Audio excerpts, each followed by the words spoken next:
Welcome back to the Juggle is Real podcast. I'm Andryanna, and if you've been listening so far this month, you know that January is here and it's about easing in for me. It's not about pushing harder, letting winter be winter, and finding ways to support ourselves and our families without falling into the new year, new you trap and pressure that shows up everywhere this time of year. And one of the loudest places we feel this pressure is with food. Am I right? Every January, we are surrounded by messages about detoxing, cutting things out, whether it's fat or carbs or sugar, starting over and fixing ourselves because, of course, we're broken, right? Because we enjoyed the holidays. And this is often completely disconnected from real life, real families, and the reality of the season that we're in because the truth is that January is cold, it's dark, our energy might be lower, we might have had a very busy holiday season. And if you're a parent, if you're a mom, the holidays might have been a lot. So the last thing that most of us really needs is yet another all or nothing plan that makes us feel guilty, makes us feel bad about ourselves, and that makes feeding our family feel harder than it already is. And that's why today's conversation feels so timely. We are talking about feeding your family well in January without the diets, without the detoxes, and without perfection. So, this is not about crash dieting. This is not moralizing food. This is not hours prepping in the kitchen. Just realistic, nourishing meals that work for busy family life.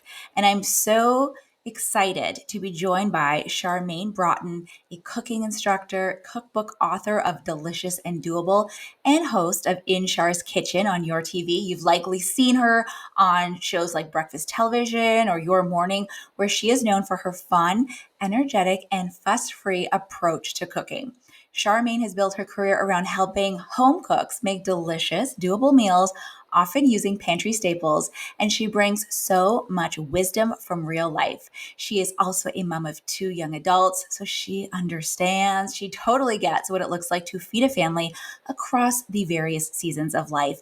And so in this episode, we are talking about why January food culture feels so disconnected from real family life, how to reframe eating well without restriction or guilt, the realistic ways to use pantry staples and simple cooking methods, how to take pressure off yourself as the one who is feeding everyone, as well as winter-friendly, comforting meals that actually support energy, and of course, the small supportive shifts that you can make now without overhauling everything.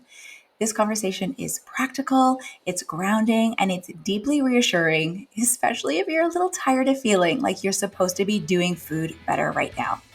Let's dive right in. This is the Juggle is Real podcast. I hope you feel seen, that you realize your worth, lighten your load, and prioritize your own needs. As we hear from leading experts and well-known faces in the wellness, entrepreneurship, education, and motherhood space, I hope you gain insights, proven practices, and learn actionable tools to help you enjoy the juggle of work, family, and everything in between with a little less stress and a lot more ease, joy, and fun. Most of all, I hope you find what you need to simplify, streamline, and supercharge your own journey of better balance and self-love. Are you with me? Let's get started. This episode is supported by Whirlpool. You might know we recently moved into a new house and there is so much on the go and so many emotions. There is so much excitement. There's tons of boxes still everywhere and pictures still to be hung. And there's many moments where we have been saying, where is my fill in the blank? And we're slowly settling in. But in the middle of it all, I realized something. And that is that your routines don't magically come with you. You have to rebuild them. You know, one dinner, one drawer, one dishwasher cycle at a time.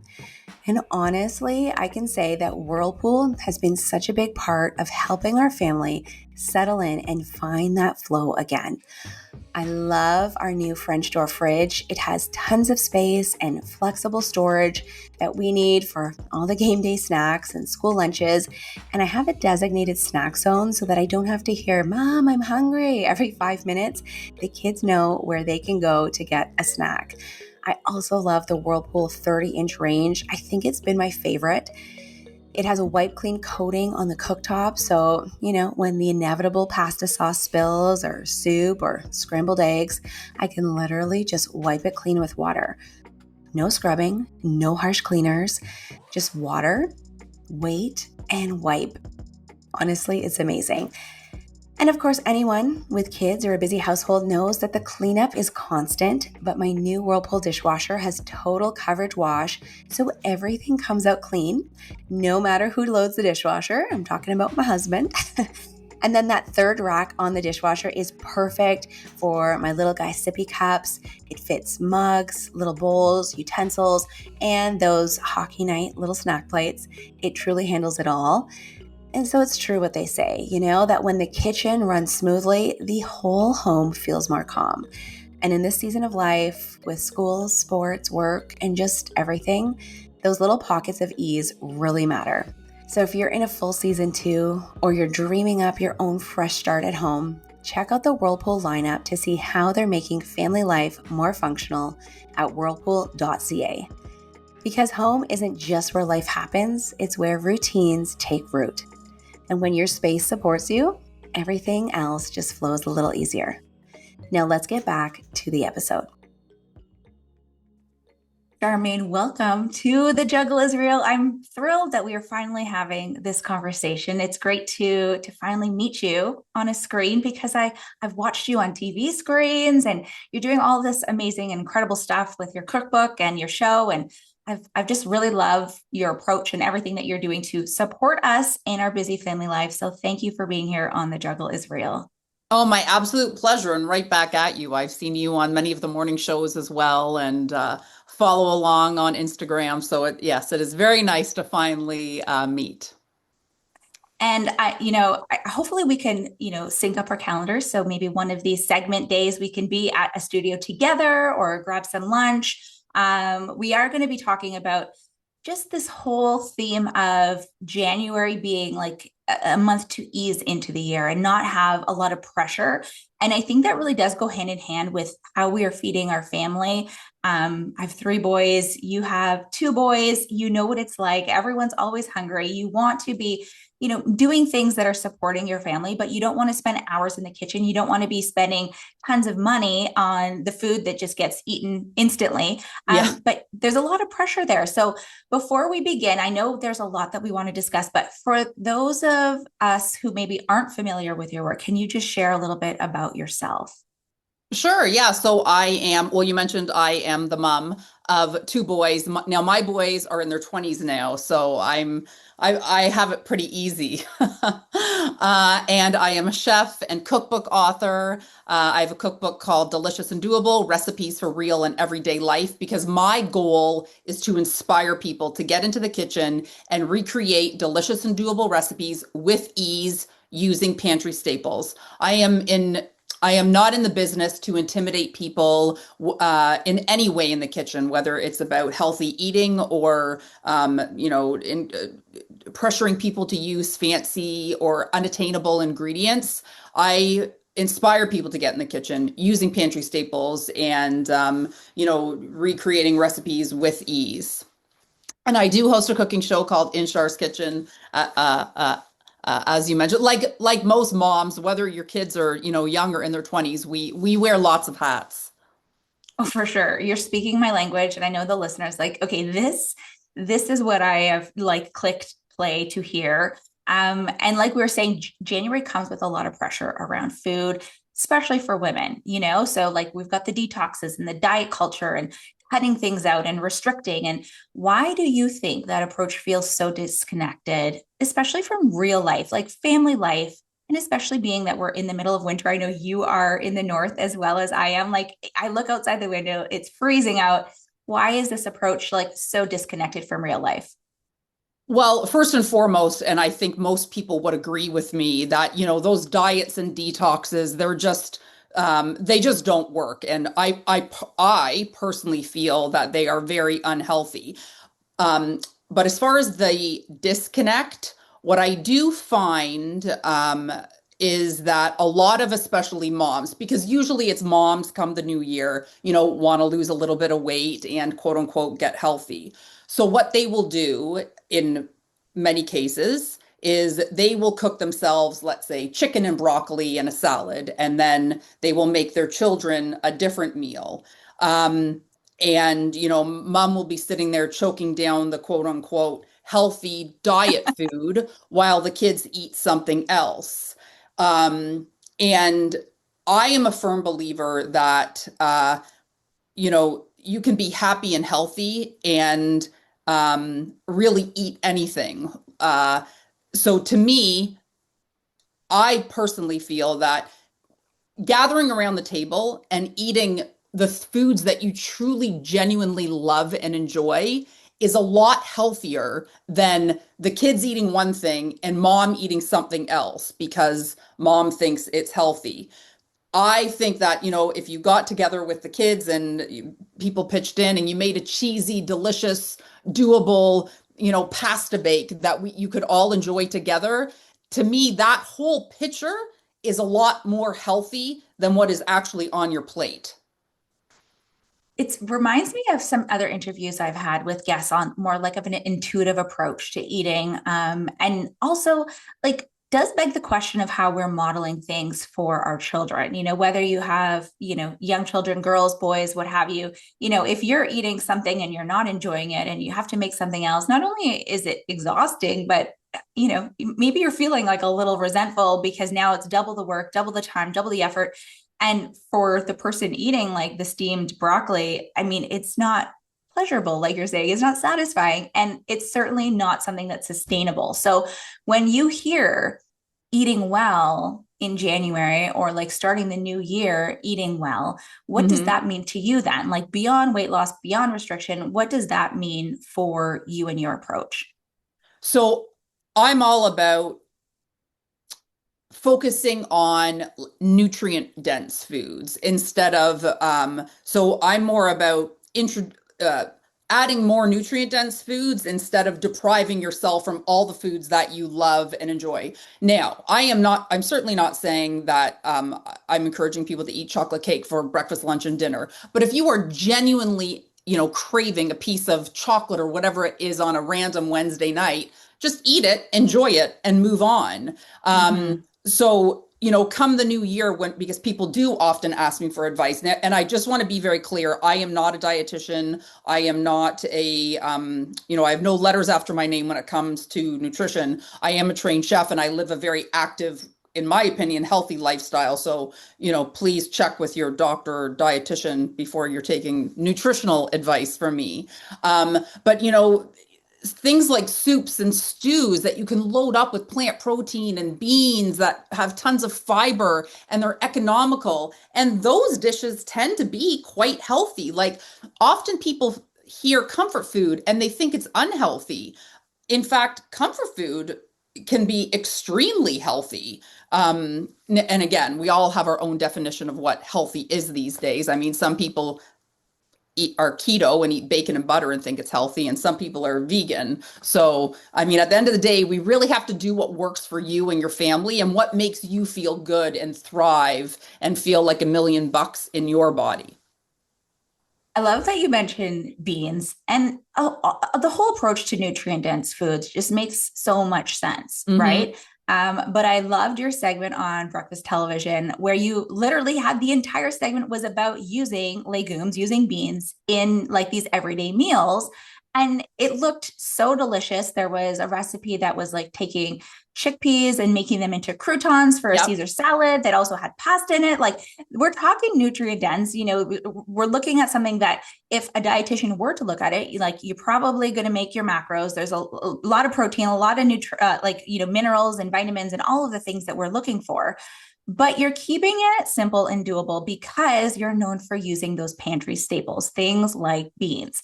So, Right. what are some of those principles that you lean on that you can share with the listener about feeding a family well without spending hours and thousands of dollars in the kitchen?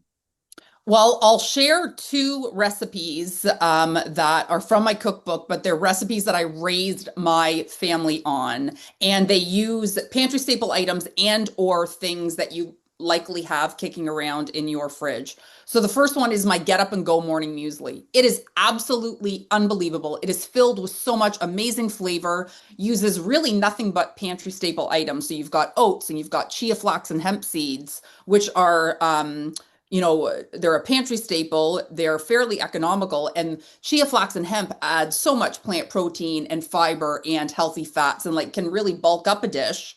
It's got some dried fruit and apples and orange zest and yogurt and orange juice. Maybe we can link up the recipe, or I'll make sure it's up on my website. And then some spices like cinnamon and ginger. And you stir it all together. It's one bowl, pantry staple items. And the great thing about this recipe is it's a great recipe to have your kids get involved in, because there's actually no cooking. It's just a matter of, stirring together some ingredients that you've measured out so you can get your kids in the kitchen. Math, science, and life skills, measuring and stirring, and the life skill of knowing how to cook. You cover it, and then the next day you've got this super nutrient dense muesli that my kids, to this day, my kids are in their 20s and they still make it and eat it. And it makes a great breakfast on the go. Often when my kids were young and they did after school sports, I'd bring a little container. So after basketball or swimming, they would munch on that instead of running to the vending machine. So they were actually refueling their body as well. And then another recipe is my ultimate supper sandwich. So for this, you take like a pumpernickel loaf or a sourdough loaf, as if you were making the party spinach dip. You hollow it out, and then you start layering it with a bunch of things that you have in your refrigerator. So often, I know your boys are in hockey. My kids never played hockey, but we would go on basketball tournaments and so on.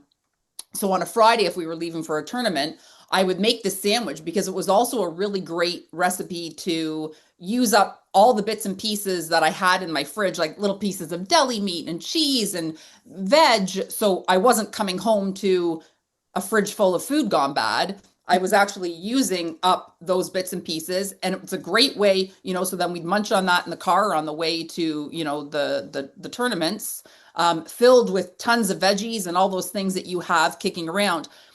Like, I honestly think, really, with anything, if you've got a problem with something, we tend to overcomplicate it, and with those two recipes that I shared, it's funny because yes, I'm a chef, and I think people often thought that I was feeding my kids or my family these like extravagant meals every night. No, one of my family's favorite meals was this ultimate supper sandwich. I probably, when my kids were growing up, I made that at least once every 2 weeks. So yeah, I think the first step is just take the pressure off, or try your best to take the pressure off when it comes to feeding your family, and try not to overcomplicate it. And, using up those leftovers and eating a meal together, I truly believe is one of the healthiest things that you can do, because you're teaching your kids also, to use up leftovers, not waste food, not waste money.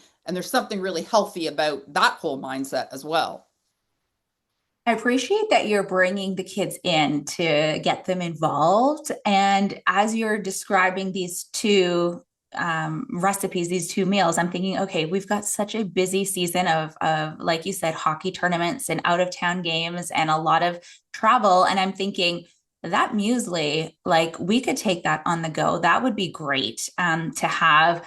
But also, just mornings are can be so hectic. And, we're getting into the new routine of January. My kids, we're staying up later over the holidays, waking up later. And so now that we're back to school, it's like, it's more challenging to get them up at the time that they were used to waking up before. So as we're entering January, having something like that muesli, like you've made it the night before, you've made a big batch on the Sunday, and then when they wake up, they can have that. And you're not like trying to make all of these things, when the kids are up or during a very busy and hectic time. Yeah, it's like so one definitely less, want to link both of those in the notes for this podcast one episode. less fight to have in the morning. And that muesli, my kids would take it often, like they'd put it in their lunch as well. They'd have it for an after school snack.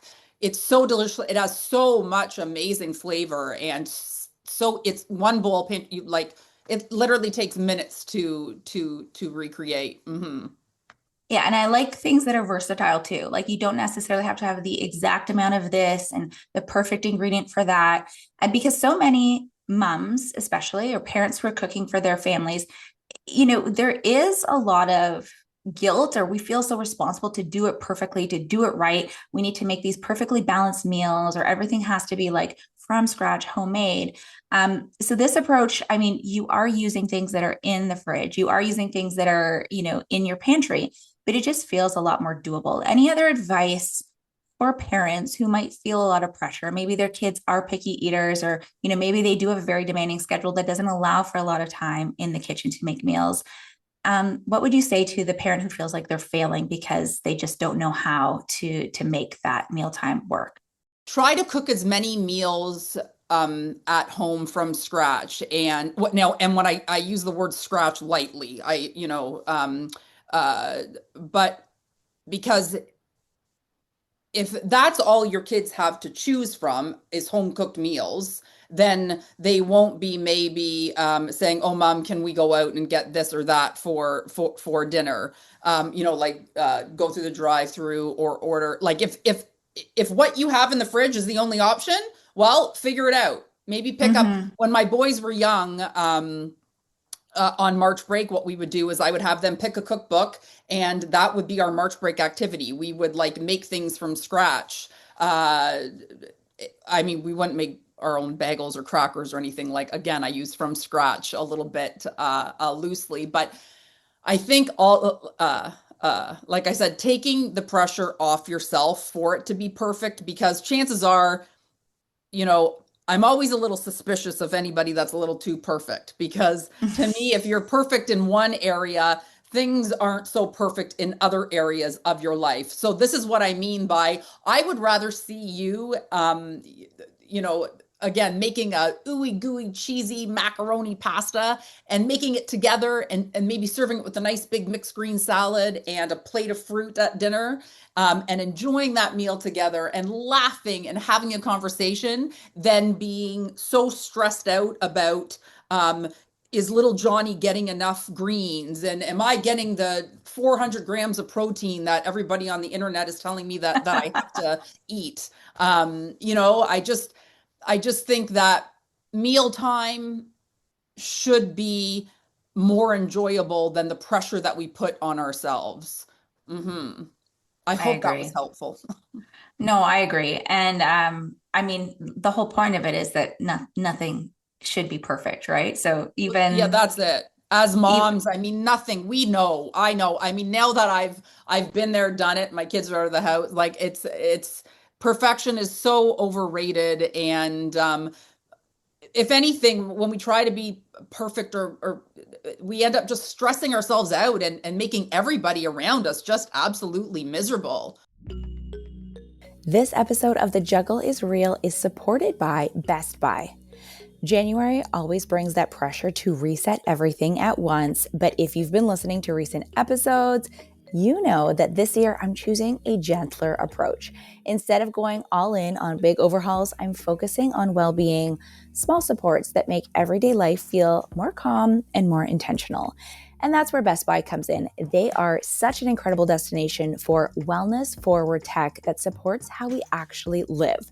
One standout for me is the Therabody Smart Goggles, which are designed to help you relax and unwind with gentle compression, heat, and vibration. Perfect for easing eye strain and helping your body slow down at the end of the day. There's also the Homedics portable one-person steam sauna. How cool is this? It delivers soothing, humid heat in a compact design. Such a great way to create a calming ritual at home without a big setup. I love that I can include heat therapy at home and store it easily when I'm done. And for focus and mental clarity, I've really been loving the remarkable Paper Pro, which offers a paper-like low distraction experience for planning, journaling, and setting intentions without the noise of constant notifications.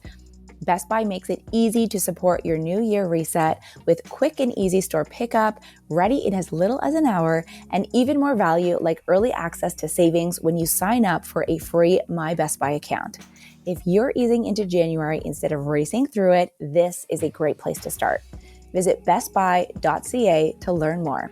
Now let's get back to the episode.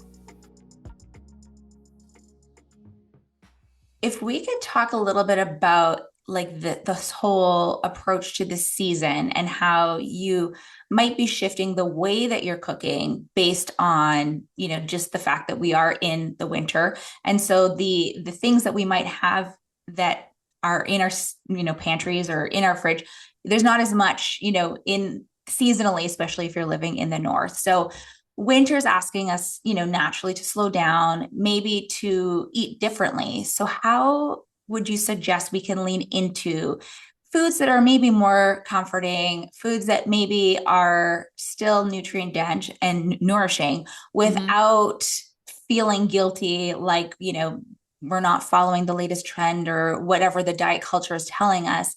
How can we really lean into this winter season? And this is so simple, is pull out that crock pot.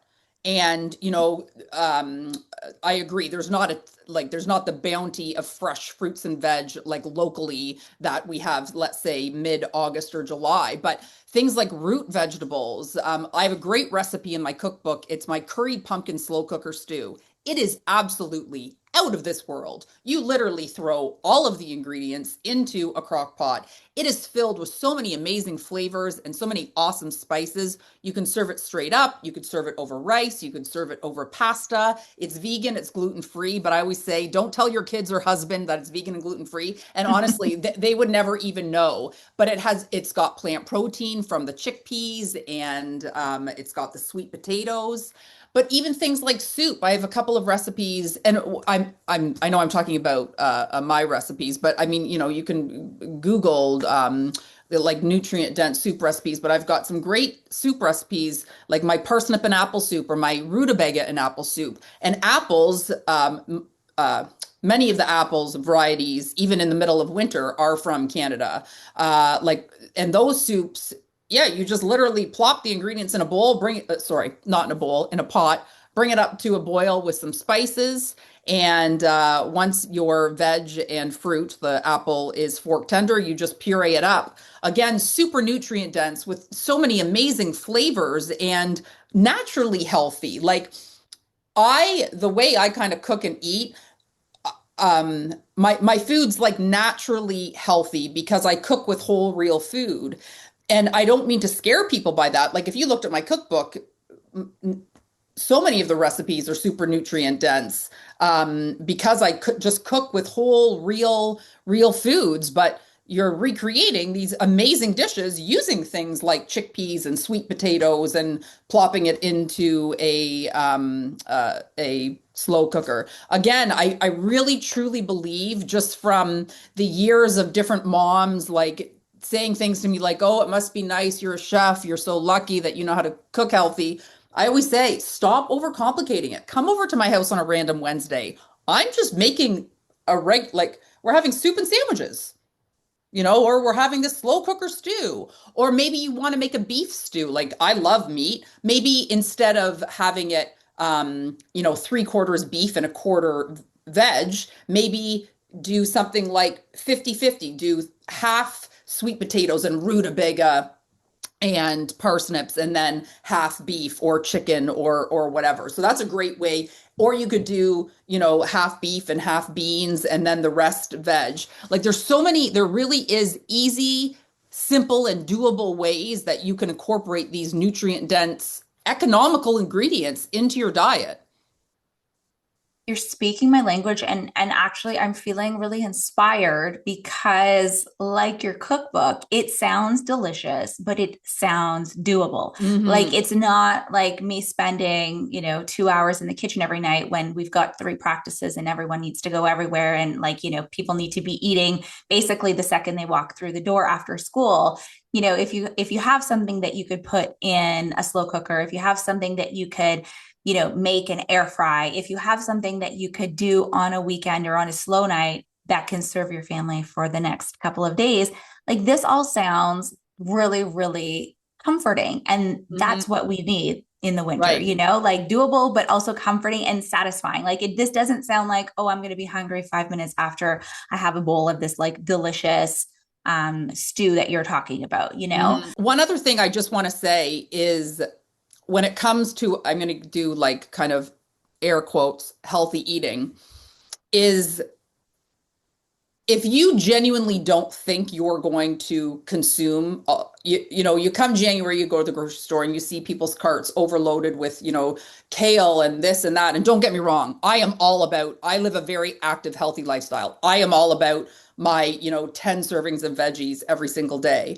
But if if you know in your heart that these items are just going to go to waste, and then on Friday you're going to buy all these on a Sunday, and then on the Friday you're going to open up your fridge and all those veggies are going to be wilted, instead of setting yourself up for disappointment and not only setting yourself up for disappointment, but wasting time, wasting money, wasting food, really think about foods that you love and enjoy, and maybe just do those simple little twists of adding in, again, instead of depriving yourself, like setting yourself up for disappointment when you genuinely know in your heart that all those veggies are just going to go to waste. Then you'll be left defeated, and then the vicious cycle starts all over again.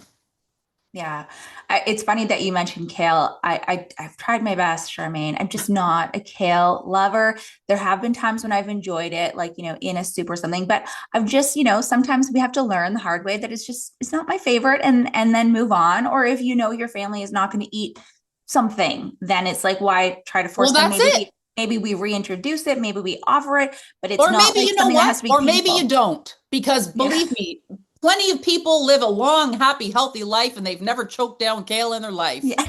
And there are so many amazing fruits and veggies and other foods out there. Like, yes, there is this like pressure to eat all these greens. And yes, greens are super important.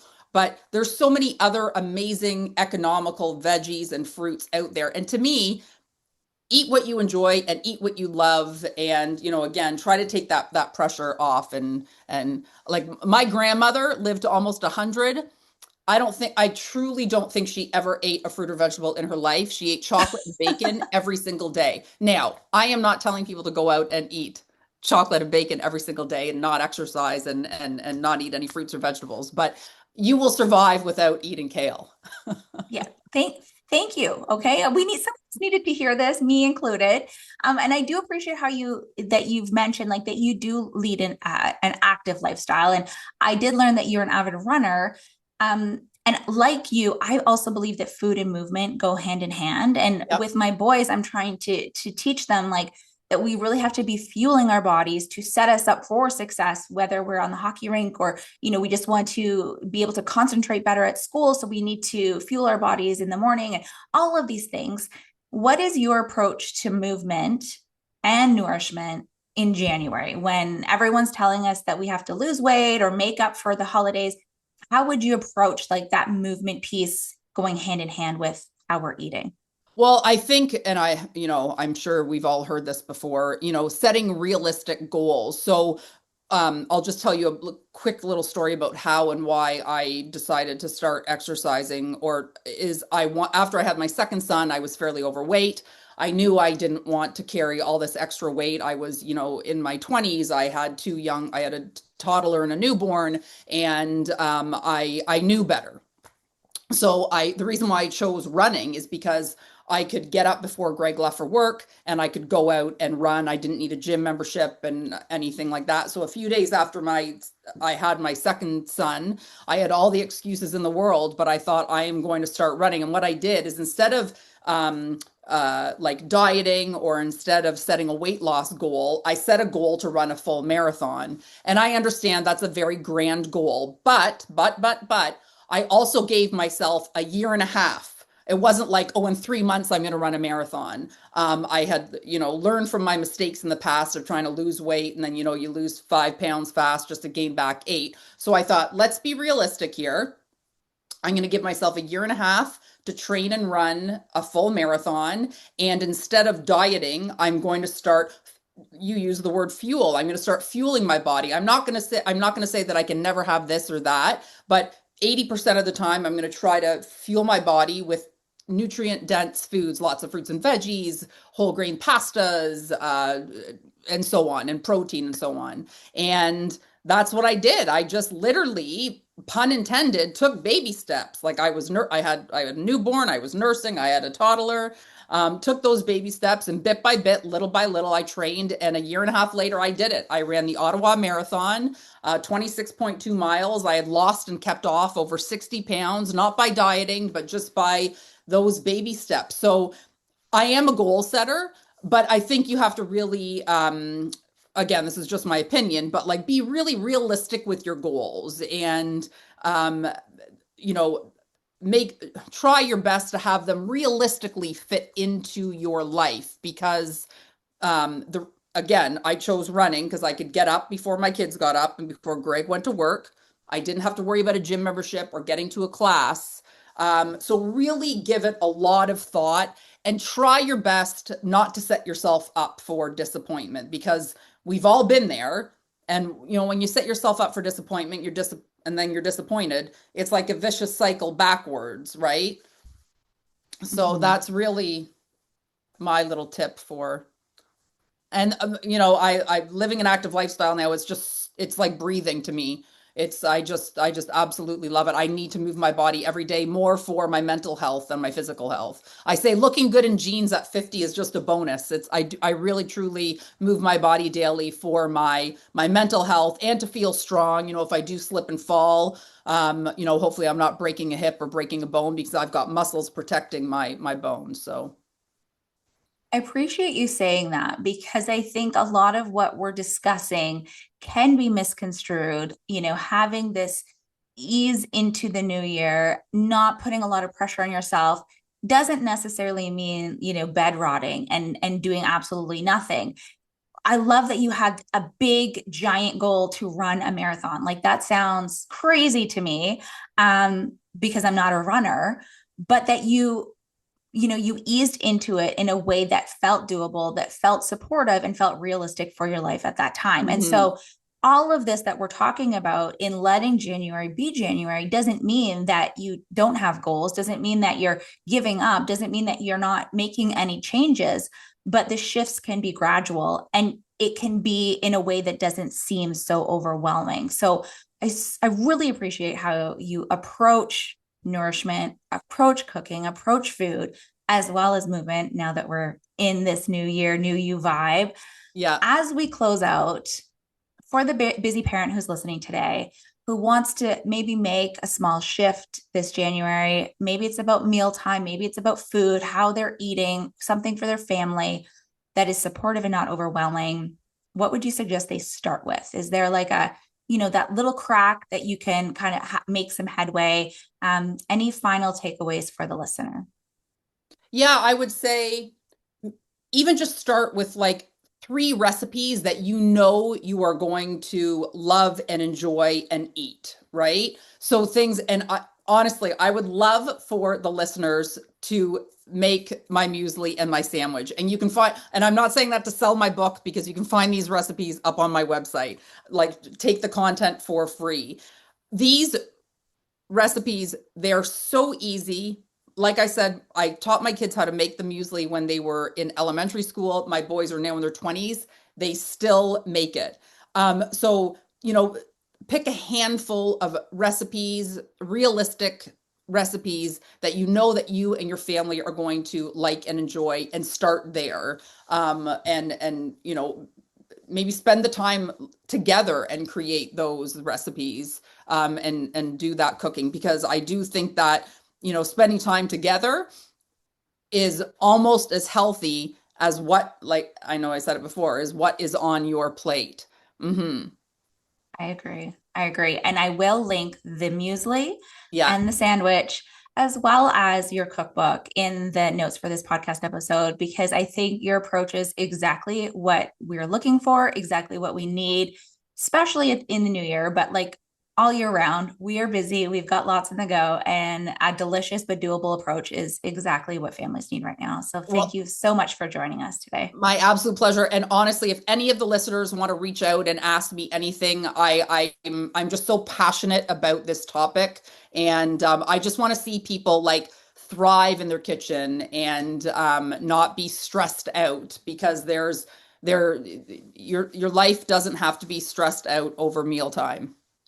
Agreed. Agreed. And hopefully we can connect in real life Yes, soon. in real life. All right. Mhm. Thank you so much, Charmaine. My absolute pleasure. This conversation felt like such a breath of fresh air for this fresh new year because what Charmaine reminded us of again and again is that feeding your family well does not require perfection, restriction, or starting over every January. It does require some realism, and it certainly requires a lot of compassion, as well as meeting yourself where you are, especially in the winter. So, we talked about the letting go of diet culture noise, leaning on those pantry staples, choosing meals that work for your energy level and your family, and remembering that nourishment is about consistency and care, not all of these rules and restrictions. So, if you're listening and thinking, you know what, I can actually do this. Thank you. That is the point. I'm so grateful for Charmaine for being here, for sharing her wisdom, her experience, and her very grounded approach to food and family life.